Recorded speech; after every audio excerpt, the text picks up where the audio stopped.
Fún àǹfààní gbogbo ẹ̀yin tí ẹ̀ ń tọ́ wa tẹ̀ sí ń wò wálé, àwa ń lọ tiwa láàrin alága ìjọba ìbílẹ̀ Ọ̀fà èrò ní à ń tẹ̀ wọ́n òun pé kí ló lè máa ṣẹlẹ̀ nígbà tí. èrò tẹ orí tó pọ̀ rẹ̀ inú wọn ń dùn torí pé kíni àwọn náà dìbò fún ẹgbẹ́ APC in the federal pé fọkàn sí pé ìjọba APC yìí yóò ṣe dáadáa tó kó ṣe ń ṣe dáadáa yìí káfẹ́ mọ cause obstruction olómi wa jáde lọ́sàn-án and we want to tell them afẹ́kọ́ mọ̀ gbogbo ibi tí development bá fẹ́ wọ̀ láyé there must be a sacrifice it's a word of give and take so this time around àwa ní gbogbo dédé tí ọlọ́run kádàrá kó máa wọ̀ lọ́fà ní development yìí anybody gbọ́dọ̀ hinder olóde ká jáde lọ́sàn-án pé ká lọ wo dédé iṣẹ́ tó ń ṣe ṣé ẹ kọlu àwọn èèyàn àbẹ́ ẹ kọlu àwọn èèyàn wọ́n láwọn ò kọlu àwọn èèyàn táwọn èèyàn kọlu yìí àbí wọn ò kọlu yìí wọ́n láwọn èèyàn kọlu àwọn ṣùgbọ́n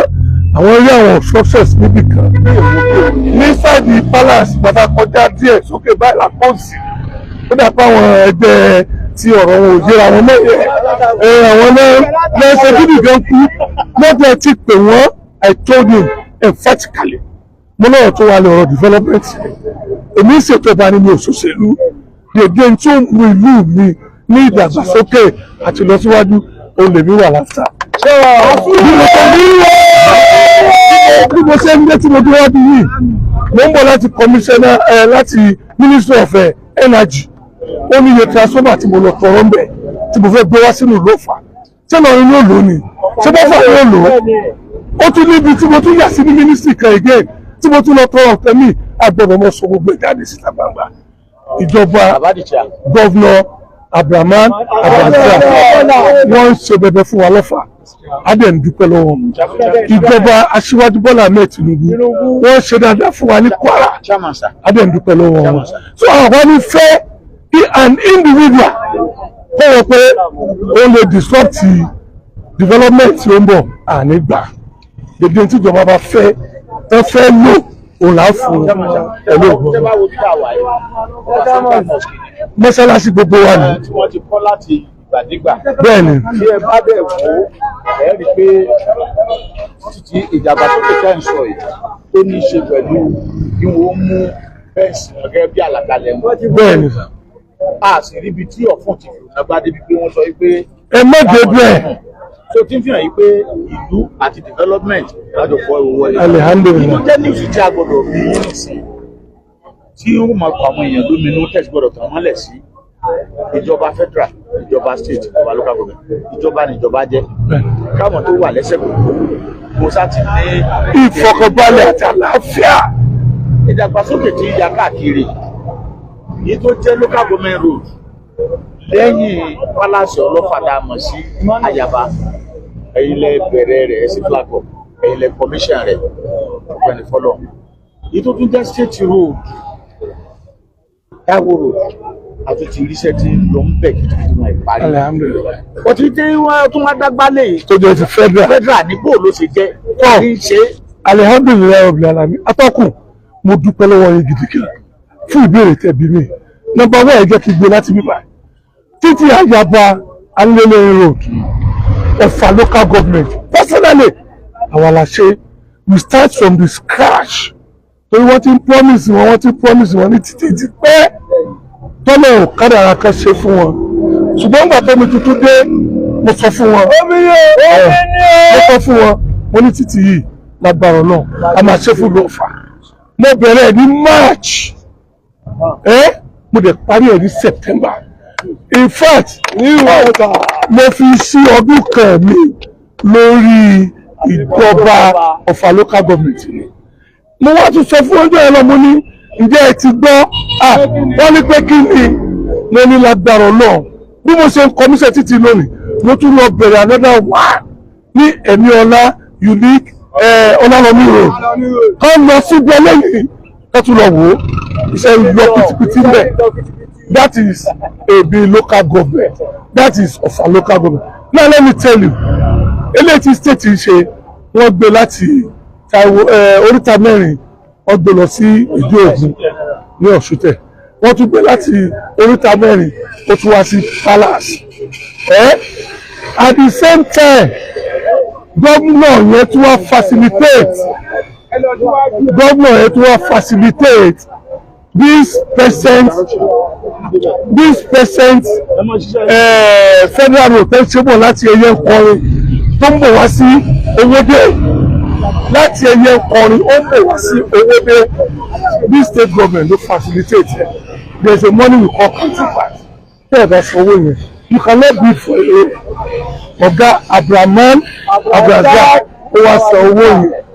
ó wá ní ẹ bá mi gbé ọ̀nà yìí síbi tí àwọn ọ̀fà ó ti jẹ́ àǹfààní.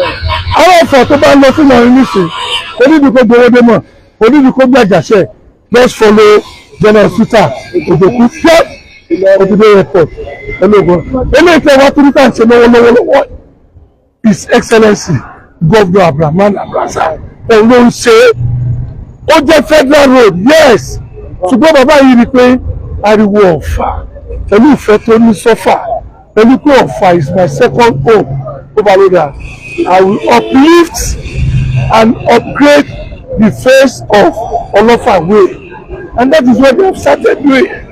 Presently the contractor has started his work. The contractor has been mobilized. The contractor is already on ground. So adúpẹ́ lọ́wọ́ náà. kámọ́ fi dáhùn láàbù púpọ̀ kòsì ní tán bíjẹ́ tí mo wá èyí tó tún jẹ́ kókó ẹ̀rí pé àwa yín àjọ sọ pé bóyá ẹ̀ ń jáde bóyá wàláì náà ni a ti pàdé because you are a good reporter. adúpẹ́ fún oore ọ̀fẹ́ tẹ́ fún wa èyí tí ó kó àwọn èèyàn lóminú tí ń dáwọ́ pàṣẹ Ọ̀fà township jọ ìlú ló gbé kalẹ̀ ìjọba àbílẹ̀ Ọ̀fà tẹ́wọ́ gbà láti gbà tí Ọlọ́run ṣe dìbò máa jẹ́ ṣiṣẹ́ ṣàdédé la kàn rí pé iṣẹ́ ló wà bẹ̀rù tí wọ́n wó kalẹ̀ ọ̀tẹ́ ní sí Ìkòdú Ọ̀yà stadium ó máa jẹ́ àmọ́ tí ń bọ́ sétí gbọ́ àwa wọ́n ní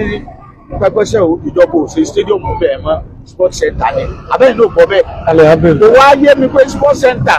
ọdún oníkàlà àti gbọ́kàn ẹ̀yin lẹ́ni mọ́ kí ló ṣẹlẹ̀ ń bẹ̀. atọ́kùn ní àti wo báyìí. atọ́kùn ṣẹ́ni tó bá jẹ́ pé orí rédíò lẹ pè mí sí àbí ẹ̀ka wá bá mi lọ́fíìsì. òórùn àìrí. iṣẹ́ mi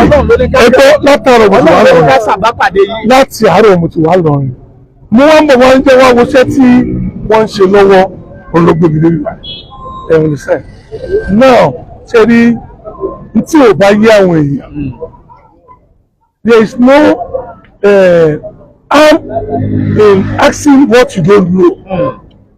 So you understand? Because òfin ò mọ ignorance mi ò mọ ní irọ́ ni wọ́n lọ nìyẹn ṣùgbọ́n ẹni tí ò bá mọ̀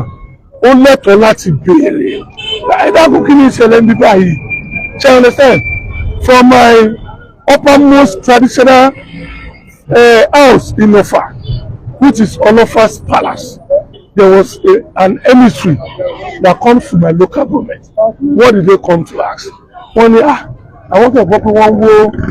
wó stadium wọ́n demolish ẹ̀ mo wá ní bàbá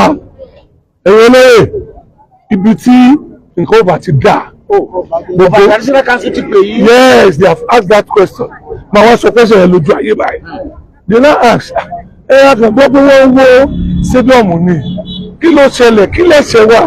lọ́dọ̀ ìjọba tó fi wó stadium. Mo wá ní tẹ́ ẹ bá ra aṣọ ọ̀pá mẹ́fà ni o ọ̀pá mẹ́wàá ni o ọ̀pá méjìlá ni o bẹ́ẹ̀ ṣe gbé gẹ́gẹ́ lọ́dọ̀ tẹ́lọ̀ ni mo ń tọ́ bá ní sùúrù ṣẹ́jú mẹ́wàá lọ́dọ̀ tẹ́lọ̀ ojú ló mọ̀ ya tó bá wá yẹ aṣọ yẹn tẹ́ gbàdí táyì tó bá dùn yẹn padà ẹ̀yin tẹ́ ẹ lásọ gan ẹ̀ wòrà yín wò ṣébi náà nì mo ní ta fẹ́ ṣe nìyẹn mo ní stadium yes à ń demolish stadium lásán Ọ̀fà township stadium lásán ló ń jẹ́ because bọ́ọ̀lù nìkan lára yẹn gbá ń bẹ̀ tábà fẹ́ sí ìjàkadì áfíríkà kẹkìní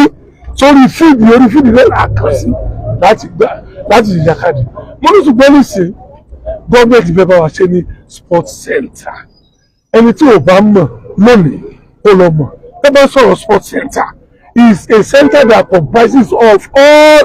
activities in terms of sports. It contains wrestling, volleyball, basketball, table tennis, football, lawn tennis. ojú òní ti. àmì ẹ̀kọ́ tọ́lẹ́kẹ̀ wọ̀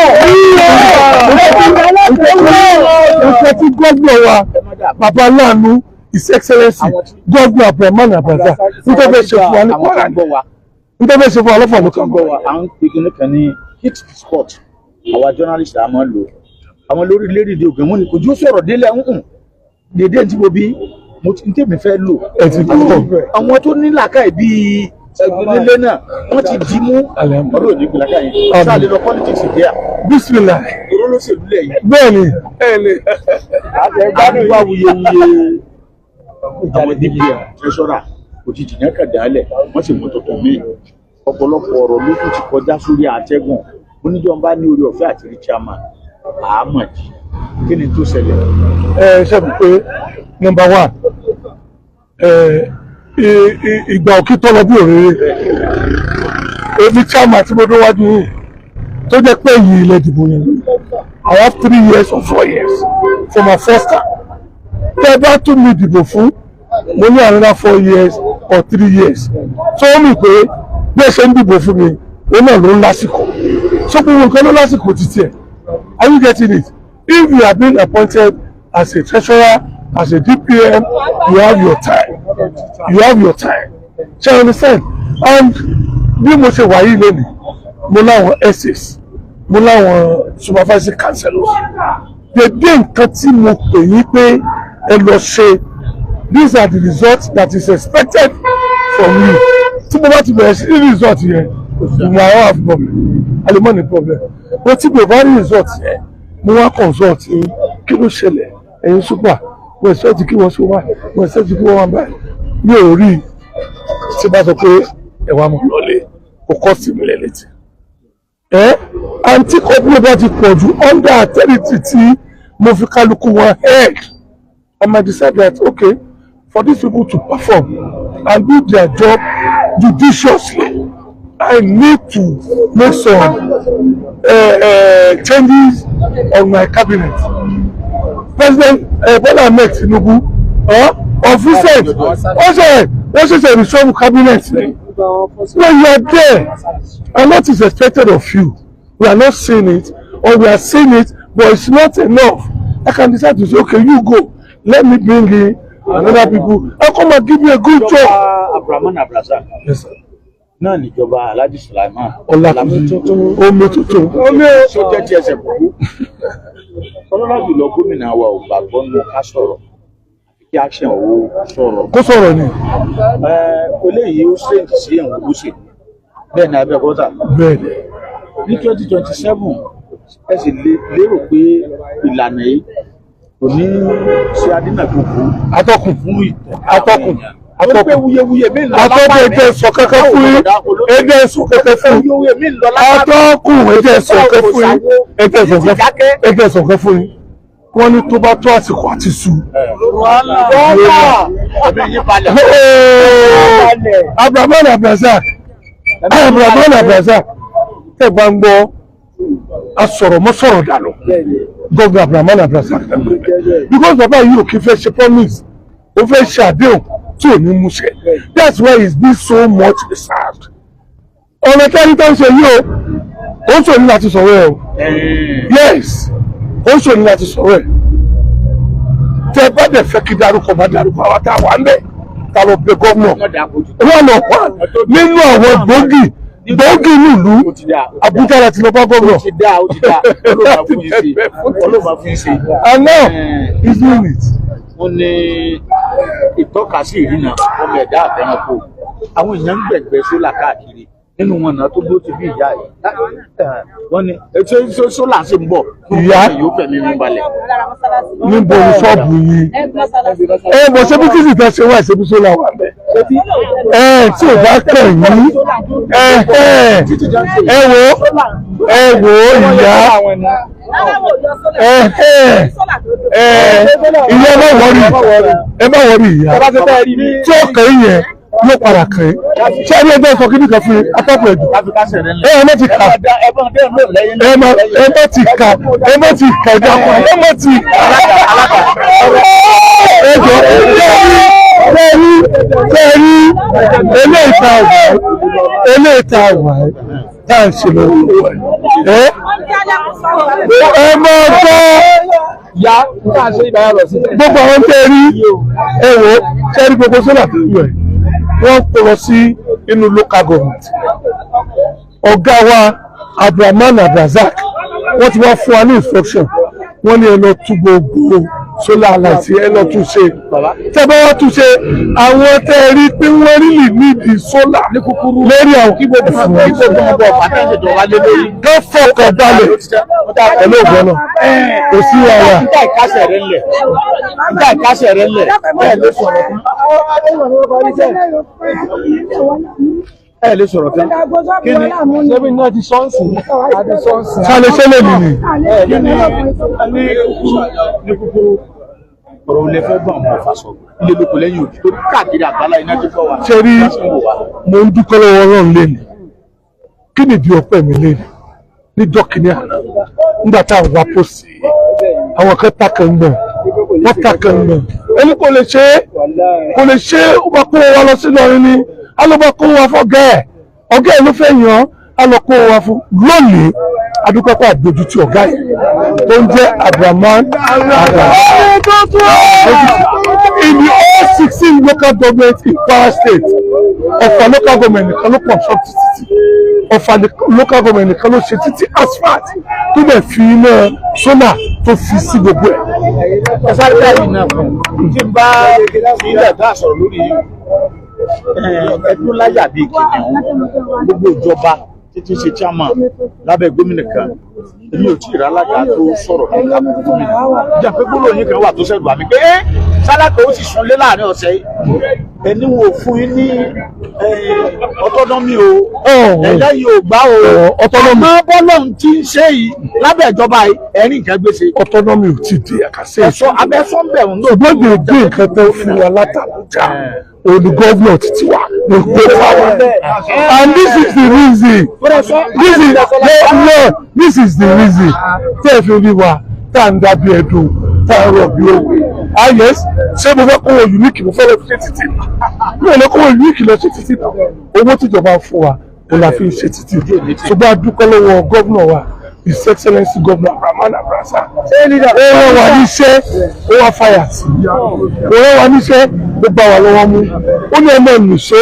ẹ̀yọ́ ọmọ mi mo wà pẹ̀lú yín ṣé bí mi ló yẹ yìí dédé tí mi yìí bá ń fẹ́ yẹn ó ní kẹ́lọ́ bèrè lọ́wọ́ wọn kẹ́dẹ̀ mọ̀ ṣe fún wọn and that is exactly what we are doing. ní ìgbà wo ni ẹ ra yìí ká fún gbé lórí rédíò. kò ní tẹ ẹ ní tẹ ẹ ní tẹ.